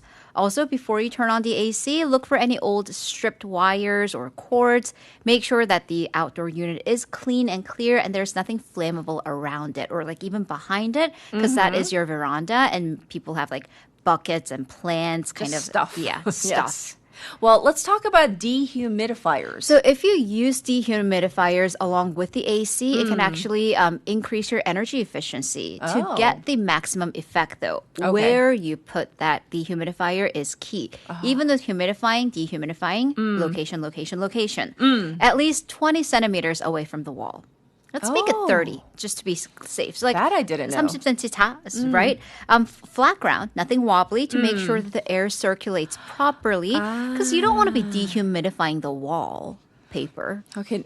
Note to Kat. Move the dehumidifiers today. Okay. Right. And then people sometimes will use it if you don't have dryers. If you hang dry your clothes, you'll use that, of course, to kind of get that smell out. But of course, you do want to keep a certain amount of distance between the clothing and the dehumidifier. Yes. Again, fire hazard. You need to clean out the filter. Yes. And by you, I mean me. I may not have thought about that. I'm like, so it's not self-cleaning. Makes sense. Right. Every week or two. Yeah, with a soft bristled brush and empty out the water tank immediately. Yes. Because that can get kind of moldy and gross. Oh, yeah, definitely. So thank you to roommate in charge of the cleaning. Yay. All right, so now we're going to move on to the online sphere, which is waggling with this story. A new employee, maybe a Gen Z, who knows? Let's not bog this down to a generation. But this person quit because lunch was 15 minutes late. What? So in this economy, you're quitting your job. I know, in this economy. So this is an online community post. The company cafeteria had a problem with their rice cooker. Yes. Big deal. So they got it fixed. But instead of lunch starting at noon, it started at 12:15. But ended at 1:15. So they got an hour. It just got shifted a little bit. And then 5:45 rolls around. This newbie, who's been at the job for 7 months, told their superior, "Hey, I'm heading out." And they're like, "It's 5:45. Right. Work ends at 6." And the newbie said, "Oh, well, lunch was 15 minutes late, so I get to go home 15 minutes early." Okay, because you told me that lunch was an hour. The math is not mathing. It is not mathing. Exactly. Okay, at least not in my head. No. I mean, only in this person's head. But everybody else is like, no, remember, hey, how we ended lunch at 1:15? Exactly. So you still got an hour. And they're like, no. If you look at it, I worked 15 extra minutes in the morning, so I shouldn't be working those 15 extra minutes in the evening. Wow. And they were like, so there was like an argument. So next morning rolls around. This person doesn't show up to work. For real. Sends a Kakao message, "I'm quitting." Via Kakao. Things just keep The reason, so with this whole time debacle, the company lost my trust. And there's no point in me working here anymore when I just can't trust you guys. But since this person argues the company is at fault, I am entitled to severance pay, 퇴직금. This person's only been working there for 7 months, so I don't know. And they're like, I have the conversation from yesterday recorded, alluding that they're willing to go to the labor ministry. Well, the netizens are saying, you guys dodged a bullet, honestly.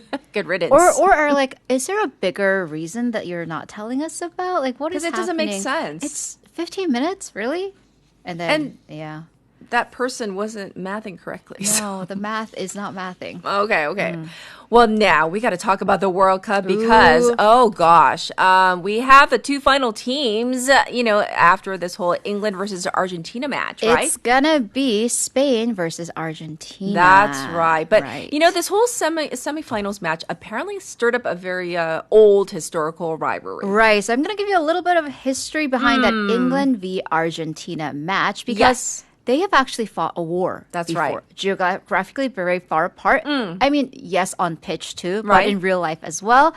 To the point that FIFA actually does not allow English referees in matches involving Argentina and vice versa because they cannot be trusted to be fair. I mean, it's fierce, right? So let's talk about this historical backdrop to all of this. Okay, so it's the Falkland Islands that sparked the war in 1982, which is fairly recent. Yes. So the islands are controlled by the UK, but they're claimed by Argentina, and Argentinians call it Las Malvinas. So in 1982, Argentinian forces invaded the islands. Yes. That led to a war that lasted 74 days. The UK won, but the casualty, 655 Argentinian servicemen died and 255 British died. Oh, in 74 days.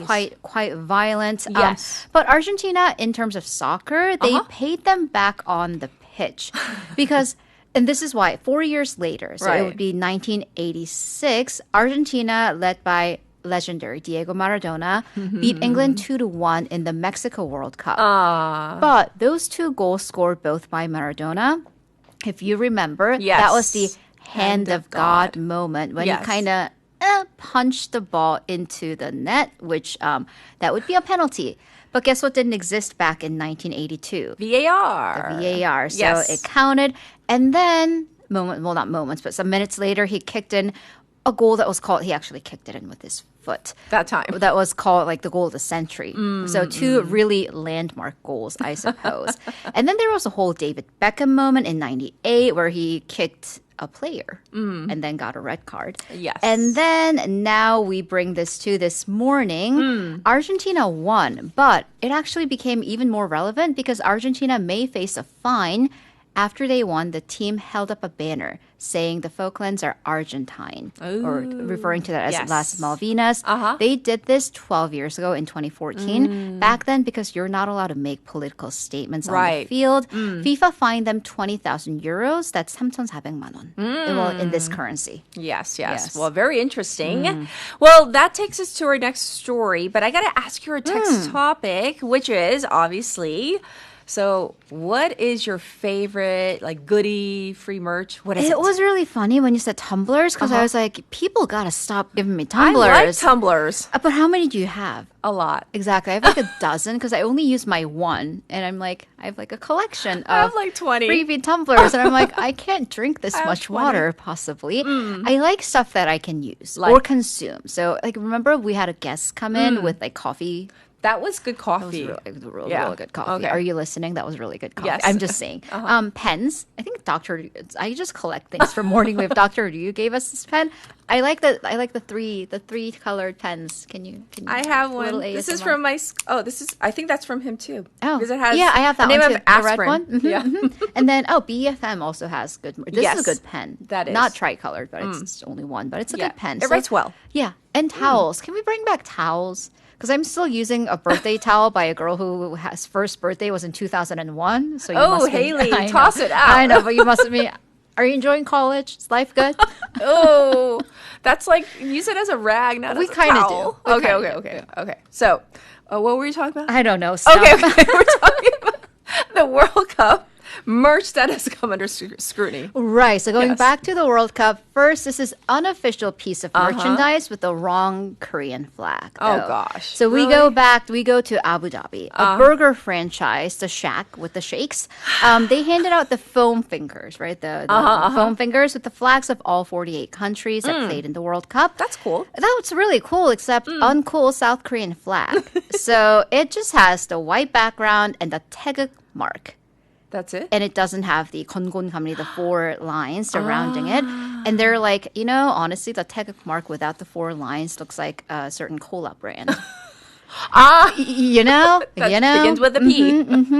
So, yeah. And Professor Seok-Young-Duk of Seongshin Women's University, who's kind of the authority on this, he heard about this from Koreans who are living in the country.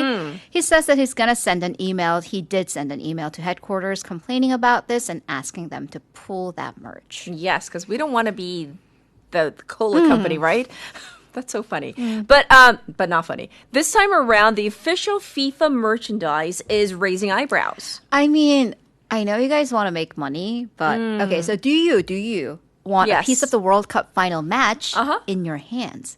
Because you can own a patch of the grass from New Jersey's MetLife Stadium for a low price of $450. How much is that in Korean won? 60만 원, depending on what the For currency grass? is going.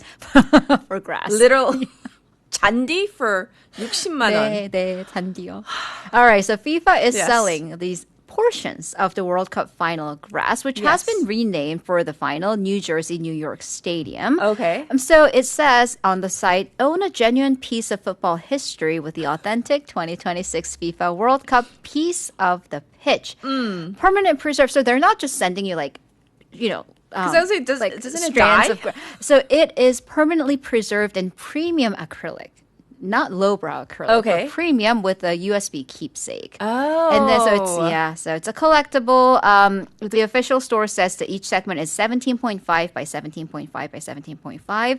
We don't know because it didn't label the units. I was going to say, what, millimeters or centimeters? I mean, centimeters seems big. That's big. Inches is huge. Right. That's problematic. But it starts at $450. Okay. Meaning the higher price tier is going to $3,000.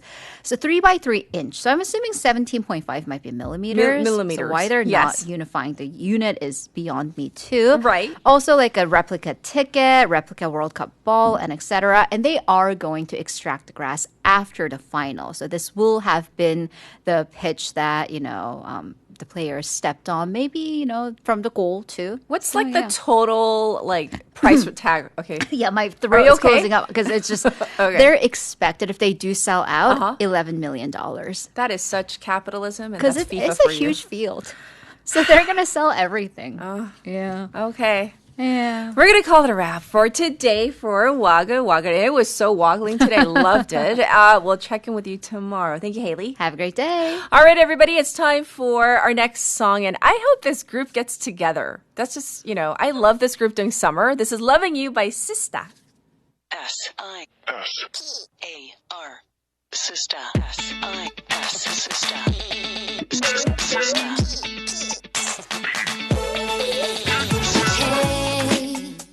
참 이상해 좀 strange 이런 적 없었는데 널 볼 때마다 다 두근두근 떨리는 게 넌 messy face 혼자 막 상상을 해나 표정 관리 안 돼 미칠 것 같아 또 네가 보고 싶었어 I wanna see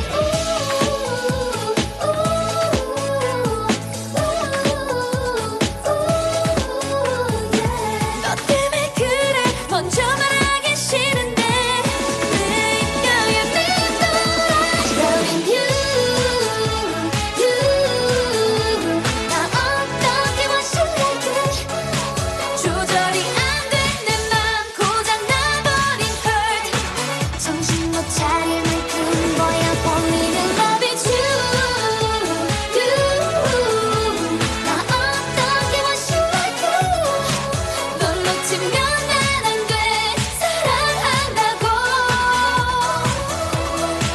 Baby I'm in love with you Okay let's talk about love 모두 휘파람을 불며 어머나 나를 꼬시려고 했던 남자들 이제 모두 안녕 내 애교 섞인 목소리는 오빠만 부를래 오빠야 어쩌면 좋아 내가 사랑에 빠졌나봐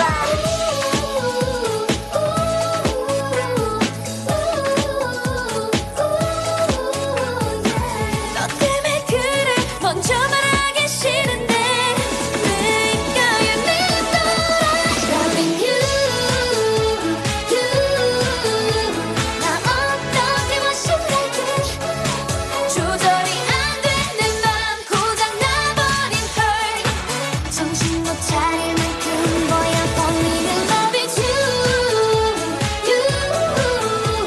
나 어떻게 원실래 넌 놓치면 난 안 돼 사랑한다고 Baby I'm in love with you 애타는 내 맘 너무 빛나게 봐 숨겨왔던 너를 향해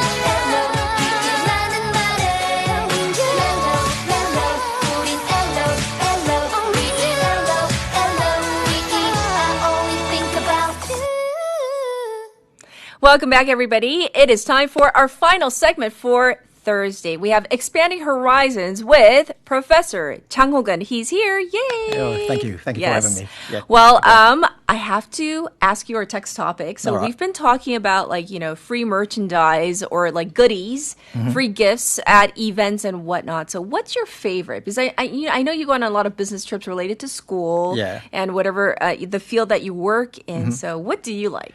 My favorite one is the thumb driver, the USB. Oh, the USB drive. Yeah. I have a lot of documents to save. Sometimes I forget to bring. So if someone gives to me the free thumb driver, it will be great for me. That's really useful, right? Yeah, it's very useful. So you're thinking, I forgot my, here's a free one. Nice. Yeah. Thank you. Yeah. Oh, okay. Those are really useful. I agree. Yeah. All right. Well, we're going to dive into today's topic. So what do you have for us for Expanding Horizons? Yeah, today we are talking about a massive relocation and whether this move is actually beneficial for Busan or its residents, Busanians. Ah, yes. And specifically, we are looking at the major relocation of South Korea's maritime, shipping, and fisheries organizations down to the Busan, both government agencies and private companies. Ah, I see. So when you say organizations, who are we talking about specifically?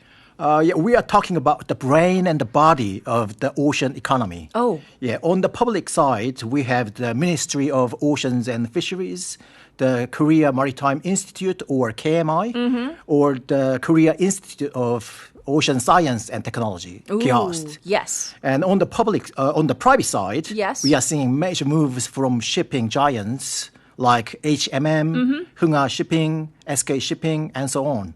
They are all anchoring down right here in Busan. So it does sound pretty major, like a huge kind of migration of definitely. public institutions and private companies as well.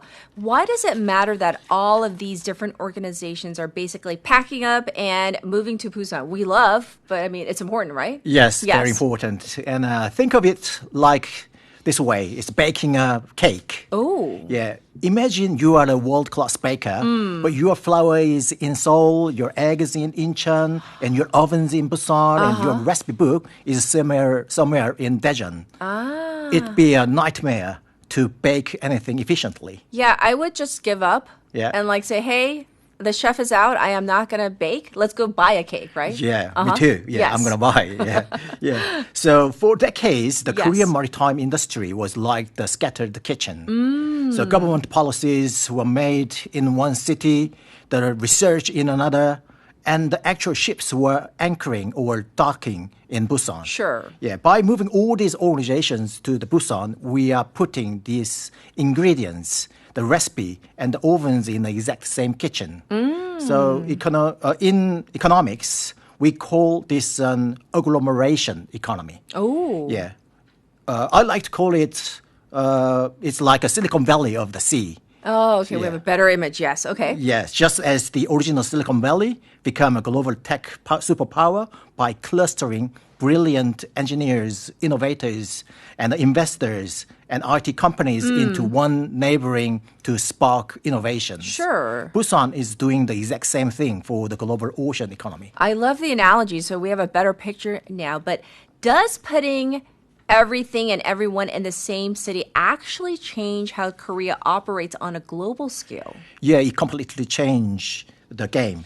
So because the ministry, the researchers at KMI, and the executives at HMM are all in the same city, they can move incredibly fast to build global networks. Yes. Just take a look at the headlines from the 14th of July, just a couple of days ago. Sure. Princess Anne of the Britain royal family. Yes. And also she is in charge of the airs to navigation authorities in the UK, is right here in Busan to talk about the oceans. And also she was here to meet with the Ministry of Oceans and Fisheries to officially discuss the future vision for maritime exchanges between the United Kingdom and the Republic of Korea. Yes. And they also exchanged incredible cultural symbols. Britain was permanently leasing a historic 123-year-old lighthouse lens to South Korea. And the ministry presented the princess with traditional mother-of-pearl crafts. Yes. Which is 전통 자개공예. Indeed, and Yeah. it's so amazing, though, right? Yes, that's yeah. Yeah, it goes far. Of course, it goes far more beyond the symbols. Yes, and I'm also curious, though, what else are they working on, though? Proper heavy duty industrial corporations. While she was here, she was also toured the major shipyard nearby, like HD Hyundai Heavy Industries, Yes. to discuss next generation shipbuilding technology and also naval defense partnerships. Yeah, this is the power of the agglomeration economy. Yes. When a historic marine power like the UK wants to collaborate on the future of the ocean, they no longer to root their diplomacy through Seoul. Yeah, they come straight to the source, like Busan. Right. Okay, so that does make more sense, like from a global business and diplomacy perspective. But what about like the average Busan citizen? Because let's say I'm not, but let's say I'm a university student here in Busan, or maybe I own a local shop, whether it's like Yeongdo is real hot right now, Yes. or in Haeundae. How does this impact my daily life? Okay, let's look at the coffee shop owner first. Yeah, this is called the multiplier effect. Yes. When a giant entities like SK Shipping or a kiosk move into the town, Right. they bring thousands of employees with them. True. So those employees need to eat lunch and they buy coffees. And you know how much Koreans love to drink a cup of coffee after their meal. After every meal, right? Yes. Yes. Yeah. They also join local gyms to work out, and they need apartments to live in or at least commute to. Sure. So every single high-paying maritime job creates about 3 to 4 local service jobs. So your local cafe is suddenly packed with maritime lawyers, international diplomats, and logistic directors every single morning and afternoon. Right. So this seems like it is a direct boost for the local economy and community, right? Yes. But I want to go back to, because you're a professor as well, like what about like, a university student? Yeah, that's a big concern for the Yes. professors or teachers Yes. in the university. Yeah, interestingly, many people in Busan and the other cities might assume that our youngsters have to go work on cargo ships or join Perseine fleets to catch tuna. But not at all. Yeah, the modern maritime industry is highly digital and scientific. These companies aren't just looking for the sailors. Yes. They are desperate for the high-tech talents like software engineers and so much more. Okay, let's look at the fisheries. Okay. And we need data analysts who can use AIS vessel tracking data to monitor Busan's coastal Perseine fleets. Yes. And also we need economists who can run complex econometric models to figure out how real seafood exports amounts are impacted by things like subsidies from government and exchange rates and so on. Yes. And also we need environmental scientists studying how climate change is causing marine polarization to ensure our fisheries survive the next centuries. Yes. And these are incredibly sophisticated and future-proof careers.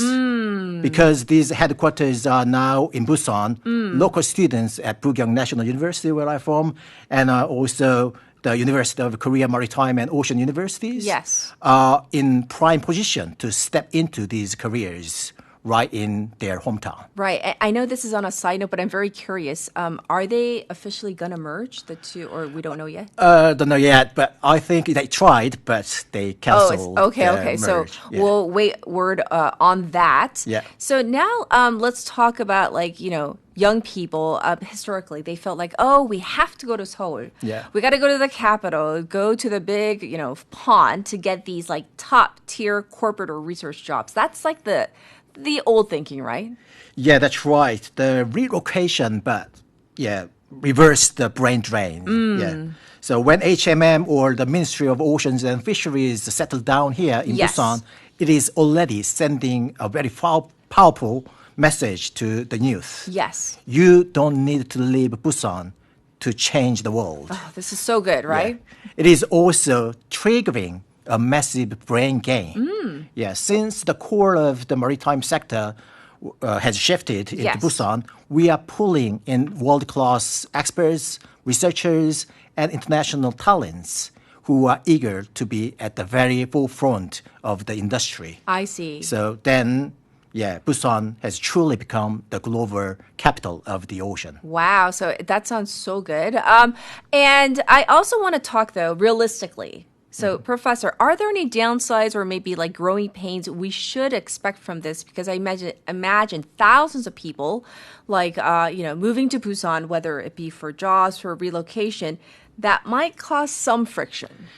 Yeah, absolutely. Yeah. Whenever a city undergoes a rapid upgrade, they get growing pains. Yes. Yeah. House pricing is certainly in certain districts like Haeundae and some other areas might spike.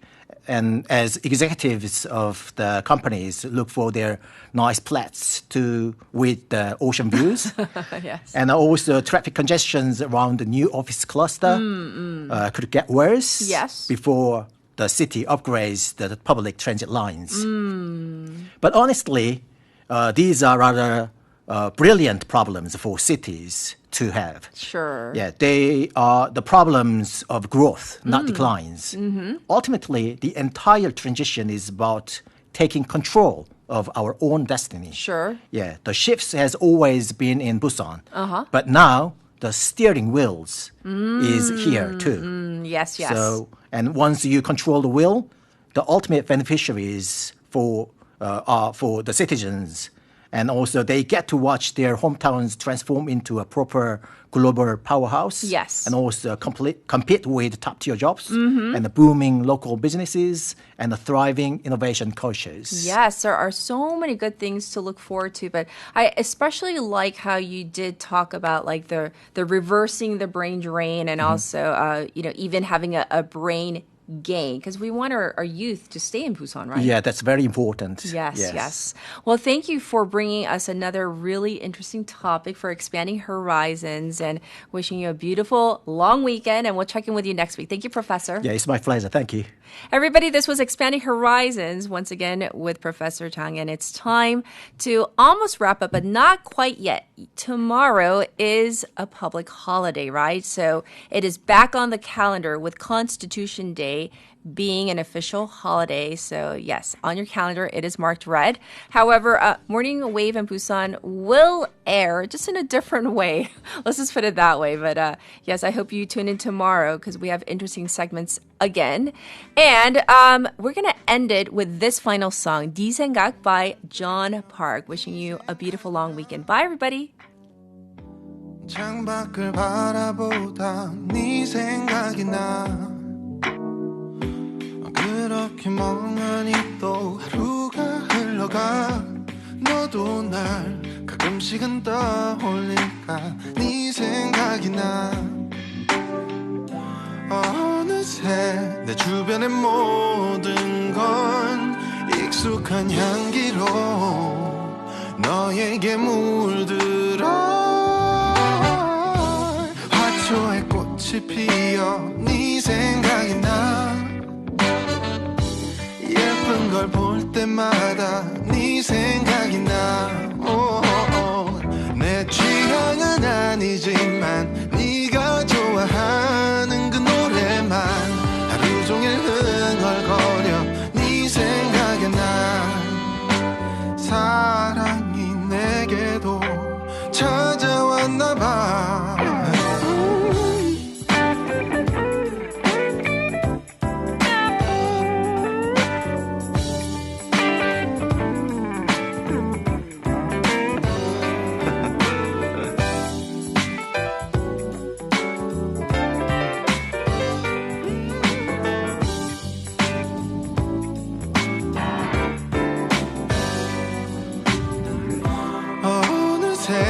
내 주변의 모든 건 처음 보는 색으로 내 맘처럼 피어나 부르던 하늘에 무지개 빛이 나 갈라진 골목길도 모네의 그림 같아 이렇게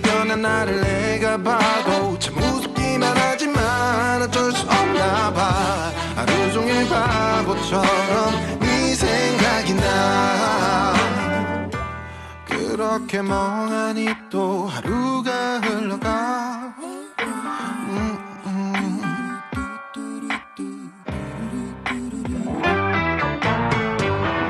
아침에 눈을 뜨면 네 생각이 나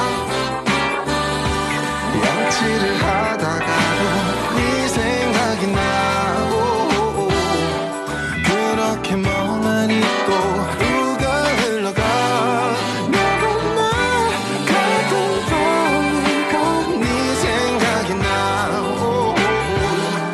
화초에 꽃이 피어